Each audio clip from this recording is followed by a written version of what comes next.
నమస్తే. నేను మీ ఇక్బాల్. ఎంఐటీవీకి స్వాగతం. ముందుగా హెడ్లైన్స్. డిప్యూటీ ట్రాన్స్పోర్ట్ కమిషనర్ ఆస్తుల విలువ 250 కోట్లు. ఏపీలోని స్కూల్ విద్యార్థులకు క్వాంటమ్ టెక్నాలజీపై అవగాహన కల్పించాలన్న సీఎం చంద్రబాబు. సమాజ సేవలో పోలీసుల భాగస్వామ్యం అభినందనీయం అన్న జిల్లా ఎస్పీ విద్యాసాగర్ నాయుడు. ఏలూరు జిల్లా ఇనుమూరులో భగ్గుమన్న భూ వివాదాలు, అధికారుల వాహనాలు ధ్వంసం చేసిన గిరిజనులు. ఆంధ్రప్రదేశ్ ప్రభుత్వం కీలక నిర్ణయం తీసుకుంది.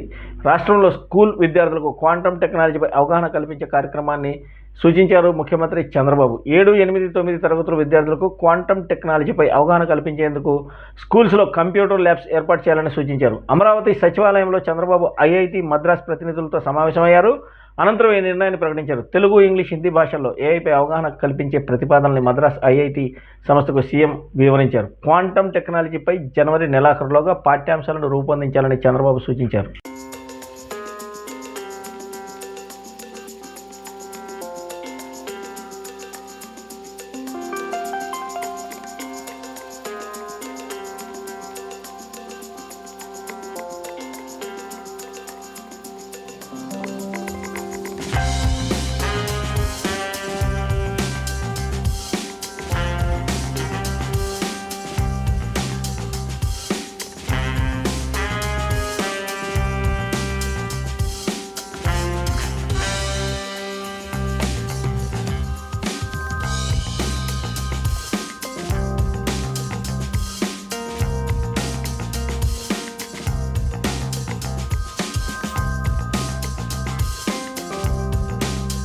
ఎన్టీఆర్ జిల్లా నందిగామ పట్టణ స్థానిక పోలీస్ స్టేషన్లో పట్టణ సిఐ వైబిఎల్ నాయుడుని మర్యాదపూర్వకంగా కలిసి క్రిస్మస్ మరియు నూతన సంవత్సర శుభాకాంక్షలు తెలియపరిచిన జనసేన పార్టీ నాయకులు ఎర్రబడి సురేష్.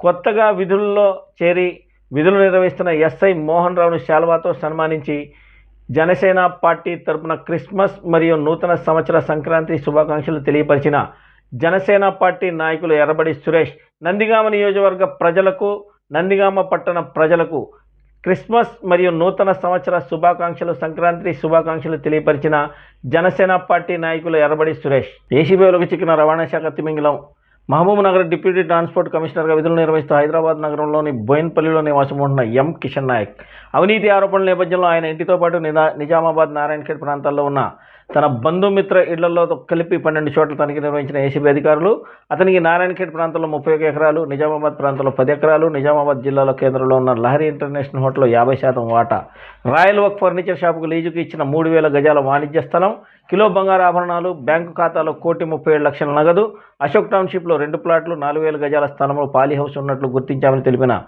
ఏసీబీ డీజీ చారు సిన్వా, కిషన్ నాయక్ బంధువులు ఇంట్లో దొరికిన ఆస్తి పత్రాలన్నీ స్వాధీనం చేసుకుని ఆయన ఆస్తులు 250 కోట్లు ఉంటాయని వెల్లడించిన ఏసీబీ అధికారులు. సమాజ సేవలో పోలీసుల భాగస్వామ్యం అభినందనీయమన్నారు జిల్లా ఎస్పీ విద్యాసాగర్ నాయుడు. విధి నిర్వహణతో పాటు సమాజ సేవ చేస్తున్న పలువురు పోలీసులను ఎస్పీ తన కార్యాలయంలో సన్మానించి అభినందించారు.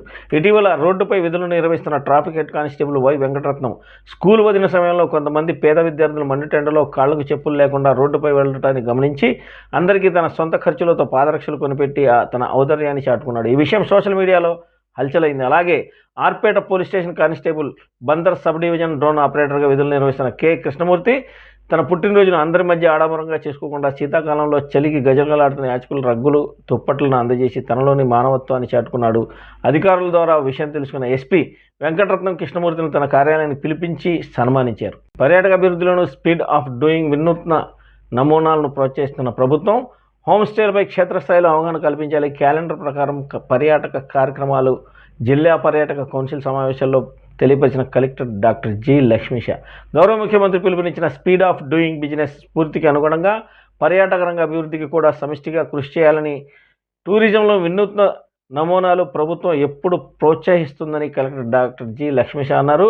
బుధవారం జిల్లా కలెక్టర్లో శ్రీ ఏవిఎస్ రెడ్డి హాల్లో కలెక్టర్ లక్ష్మీష అధ్యక్షన జిల్లా పర్యాటక కౌన్సిల్ సమావేశం జరిగింది.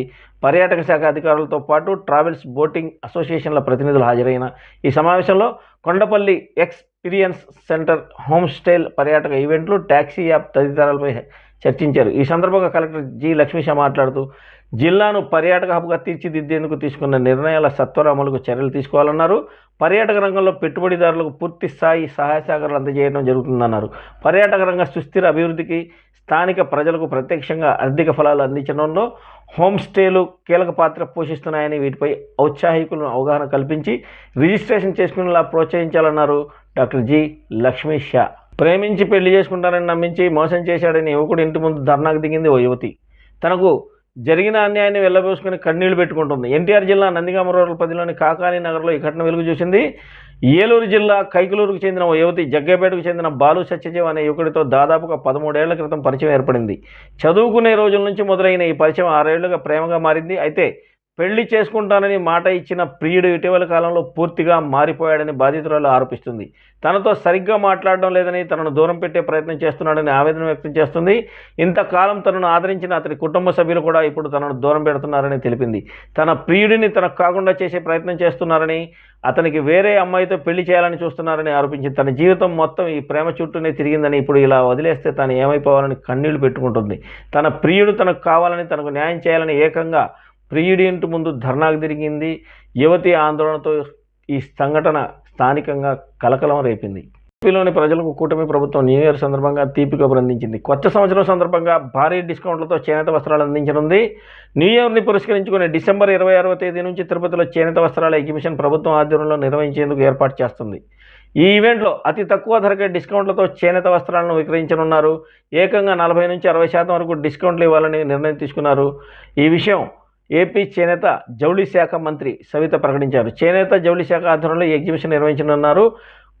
ఇక తిరుపతిలోనే కాకుండా మంగళగిరి, గుంటూరులో ప్రత్యేక కౌంటర్లు ఏర్పాటు చేయనున్నారు. ఈ కౌంటర్ల ద్వారా 60% డిస్కౌంట్లతో చేనేత వస్త్రాలను కొనుగోలు చేసే అవకాశాన్ని కల్పించనున్నారు. మంగళగిరిలోని ఎర్రబాలెంలో ప్రత్యేక కౌంటర్ ఉండనుంది. ఇక విజయవాడలో ఆఫ్కో షోరూంలో చేనేత వస్త్రాలపై 50% డిస్కౌంట్ వినుండగా మిగిలిన షోరూమ్స్లో కొనుగోలు చేసేవారికి 40% డిస్కౌంట్ కల్పించనున్నారు. ఇక రాష్ట్రంలోని మహిళా సంఘాల నుంచి చేనేత వస్త్రాలు కొనుగోలు చేయనున్నట్లు మంత్రి సవిత పేర్కొన్నారు. ఏలూరు జిల్లా బుట్టాయిగూడెం మండలం ఎనుమూరులో మంగళవారం ఉద్రిక్త పరిస్థితి నెలకొన్నాయి. అంతర్వేదిగూడెం రెవెన్యూ పరిధిలో ఉన్న ఈమూరుమాల గ్రామంలో సర్వే నెంబర్ 218లోని 7.17 ఎకరాలపై 30 ఏళ్లుగా వివాదం నెలకొంది. ఈ భూమి 1/70లోకి వస్తుంది. చాలా కాలంగా సాగు చేస్తున్న గిరిజనులు వాదిస్తున్నారు. కానీ ఎండ్రప్రగడ సత్యనారాయణ, అతని కుటుంబం, ఒట్టికూటి ఝాన్సీ రాణి, ఎండ్రప్రగడ రామాంజనేయులు మాత్రం ఆ భూమి వివాదంపై హక్కు కలిగి ఉన్నామని, రక్షణ కల్పించాలని ఉన్నత అధికారులకు దరఖాస్తు చేసుకున్నారు. ఈ నేపథ్యంలో ఆర్డీఓ ప్రొటెక్షన్ ఆర్డర్ అమలు చేసేందుకు తహసీల్దార్ పివి చలపతిరావు, వీఆర్ఓలు, సర్వేయర్లు, పోలీసులతో కలిసి బైక్లపై ఇనుమూరు వెళ్లారు. గిరిజనులు సాగు చేసిన మొక్కజొన్నను ట్రాక్టర్తో దున్నే ప్రయత్నం చేశారు. దీంతో పోలీసులు, గిరిజనుల మధ్య తోపులాట జరిగింది. స్థానికులు చంద్రశేఖర్ మహిళకు గాయాలయ్యాయి. ఇది తెలిసి ఇతర గిరిజనులు కత్తులు, కర్రలు, కారంతో వచ్చారు. అధికారులు మోటార్ సైకిళ్లను గాలి తీసేశారు. ఓ వీఆర్ఓ బైక్ అద్దాలను పగలగొట్టారు. పంటను పాడు చేసేందుకు సమాధానం చెప్పాలంటూ తహసీల్దార్ కంట్లో కారం చల్లి చుట్టుముట్టి నిర్బంధించారు. దీంతో పోలీసులు, రెవెన్యూ అధికారులు భయాందోళనకు గురయ్యారు. చేసేదేమీ లేక తహసీల్దార్తో పాటు ఎస్ఐ దుర్గామహేశ్వరరావు, 6 కానిస్టేబుళ్లు, రెవెన్యూ సిబ్బంది మధ్యాహ్నం 3 గంటల సాయంత్రం 6:30 వరకు అక్కడే ఉండిపోయారు. పోలవరం డీఎస్పీ వెంకటేశ్వరరావు, సిఐ బాలసురేష్ అక్కడికి చేరుకొని నచ్చజెప్పడంతో గిరిజనులు శాంతించారు. వార్తలు ముగించే ముందు హెడ్లైన్స్ మరోసారి. డిప్యూటీ ట్రాన్స్పోర్ట్ కమిషనర్ ఆస్తుల విలువ 250 కోట్లు. ఏపీలోని స్కూల్ విద్యార్థులకు క్వాంటమ్ టెక్నాలజీపై అవగాహన కల్పించాలన్న సీఎం చంద్రబాబు. సమాజ సేవలో పోలీసుల భాగస్వామ్యం అభినందనీయం అన్న జిల్లా ఎస్పీ విద్యాసాగర్ నాయుడు. ఏలూరు జిల్లా ఇనుమూరులో భగ్గుమన్న భూ వివాదాలు, అధికారుల వాహనాలు ధ్వంసం చేసిన గిరిజనులు.